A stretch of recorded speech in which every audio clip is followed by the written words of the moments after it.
युक्तिवाद करण्यात आलेला त्याला सरकारी वकिलातून कसा प्रतिवाद करण्यात आला? काय झालं सुनावणी दरम्यान? आजची तारीख डिस्चार्ज अर्ज आणि इतर काही मिसलेनियस ऍप्लिकेशन होते याच्या सुनावणी करता होती. आज तसं बघायला गेलं तर सुनावणी कुठल्याही अर्जाची झालेली नाही. ना डिस्चार्ज अर्जाची सुनावणी झालेली आहे ना बाकीच्या अर्जांची. त्या सुनावणीला काही अर्जांवरती म्हणणं राहिलं होतं किंवा काही आमचे किरकोळ अर्ज जे आहेत त्याच्यावरती सरकारी पक्षातर्फे म्हणणं राहिलं होतं. काही कागदपत्र हजर करायची होती. ह्या किरकोळ ज्या बाबी होत्या गोष्टी होत्या त्या आज पूर्ण करण्यासाठी तारीख होती आणि ती तारीखमध्ये आज त्यांनी काही कागदपत्र वगैरे दिलेली आहेत.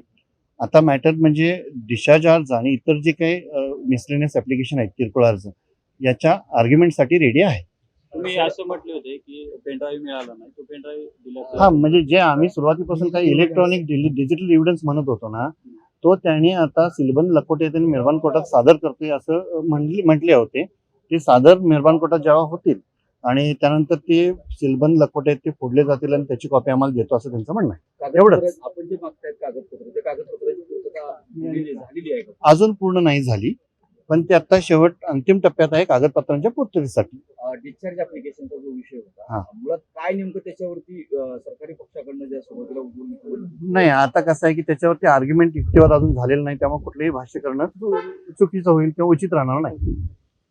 संपत्ती जप्तीसाठीचा अर्ज केला नाही, तेच सगळे जे काही अर्ज आहेत ना, तेच किरकोळ अर्ज म्हटलं, ते बरेचसे 4-5 अर्ज आहेत ते युक्तिवादासाठी नेमलेत आणि ते अजून प्रलंबित आहेत. आरोपी वाल्मिक कराड याची सर्व स्थावर मिळकत, चल आणि अचल हा जप्तीचा जो आम्ही सरकारतर्फे अर्ज दिला होता त्याला आज वाल्मिक कराडने न्यायालयात वकिलांच्या मार्फत उत्तर दिलेलं आहे. त्या अर्जाची चौकशी 17 तारखेला होईल आणि त्या अर्जावर त्याचा युक्तिवाद माझे सहकारी ॲडव्होकेट कोल्हे हे करतील.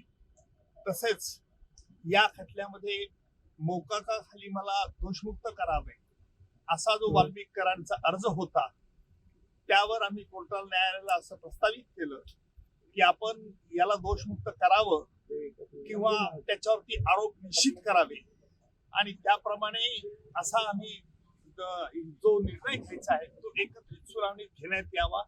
अर्थात त्यावरती न्यायालयाने आणि अर्थात बचाव पक्षांच्या वकिलांची हरकत असल्यामुळे बचाव पक्षांच्या तर्फे असं सांगण्यात आलं की प्रथम दोषमुक्तीतून त्याला मोका खातून त्याला मुक्त करावं, या अर्जावरती चौकशी व्हावी. त्याला आम्ही हरकत नाही असं म्हटलं आणि म्हणून आता वाल्मिक कराडला मोकाच्या तरतुदी लागू होतात किंवा कसं यावरचा 17 तारखेनंतर युक्तिवाद होईल. त्या दरम्यान 17 तारखेला जे काही अर्ज न्यायालयात प्रलंबित होतील त्यावरती युक्तिवाद आणि न्यायालय त्यावरती निर्णय येईल.